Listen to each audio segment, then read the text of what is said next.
What's up, guys? So today I'm going to talk about why you should not use your dividends for bills just yet.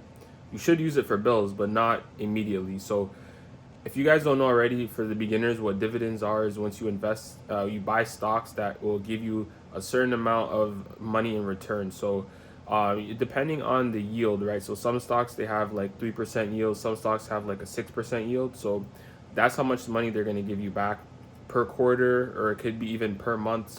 Every stock is different. So what you want to look for when you're investing in dividends is blue chip dividend stocks. So those are stocks that have been here for years, who have historically performed great. They've been providing returns for their investors year after year after year after year, and they're here for the long run. So those are blue chip dividend stocks. They're very safe. They're usually at around, sometimes you'll see them at like 3 or 4%, which is really safe. Even sometimes 2 to 3%. Bank stocks are also good stocks to look into. What else? Insurance stocks as well. So just do your research on those kind of stocks. Some of them are also dividend stocks as well, that they'll provide a share of their company back in profit to their investors every quarter, or every 2 quarters, or whatever it is that they want to do. So now that you guys know what dividend stocks are, or for the people who already know what they are, please do not use your dividends for your bills in at least the first 2 years. Let that compound. You have to let your dividends compound for you, because the only way to really increase your income after a long time is to just watch the compound effect work for you. That's the whole point of investing. You have to let the effect work for you, because if you're just taking out your money to pay for your bills, that means you should not even be investing in the first place. If you have to take your money out in investments in the first 1 to 2 years, just you should not be investing, because you needed that money. The only money you should be investing is money that you don't need in the next 5 to 10 years. Unless you're sitting on 5 million, 10 million, and you invest all that millions into the thing and into the stock market, and you want it to, pay for your lifestyle, then, maybe that's different.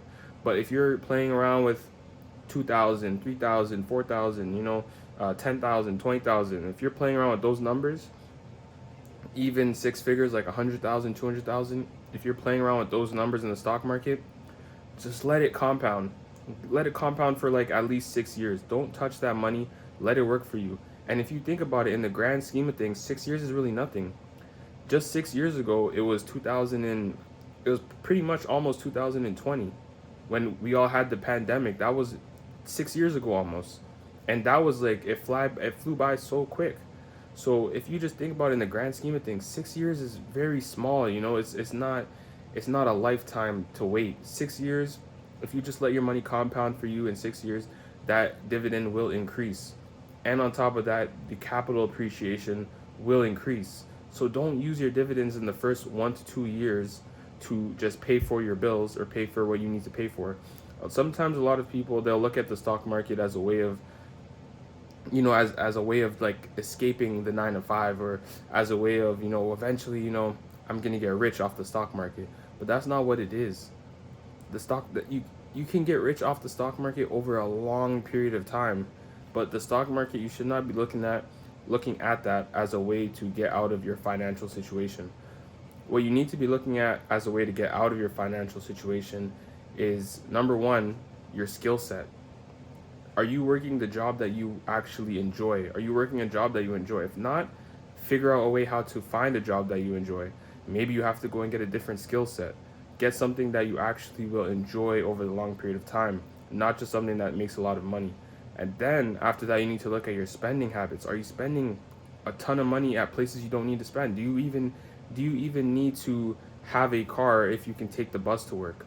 If your work is 20 minutes away, maybe you don't need the car. Maybe you can sell it.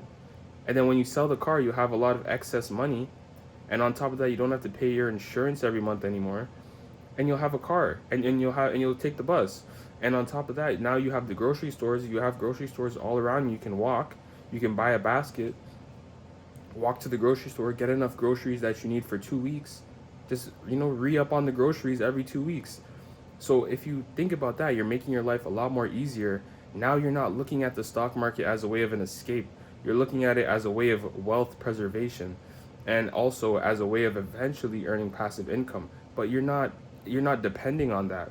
You don't want to depend on that. You want to depend on your lifestyle and how you live your life, and make sure that your life is a lot more catered towards enjoyment and your passions. You want to be able to work on your passions and things you want to do. So focus on, your job. Make sure that it's a job that you enjoy and that you like to go to, and you have fun there. And then also, make sure that you're not spending excess amounts of money where you now have to stress over a lot of bills and payments on time. So just make your life enjoyable first, and then you can look at the stock market, and you won't be so worried about taking out your dividend payments every month and everything else.